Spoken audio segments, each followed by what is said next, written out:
Hi guys, it's been a long time. Today I'm gonna show you how I paint easily my orc flesh. I start with the first coat of warg flesh, then I use orc flesh.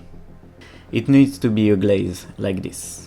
Then you need to do all the raised areas on the muscles like this. Take your time, try to not put the paint on the deepest parts.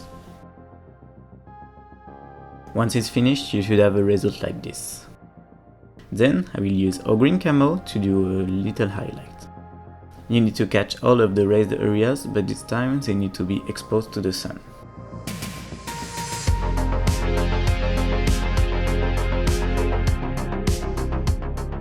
Then I will use Cadian Fish Tone to do all of the fleshy bits, so it will be the ears, the face, the lips and the nose.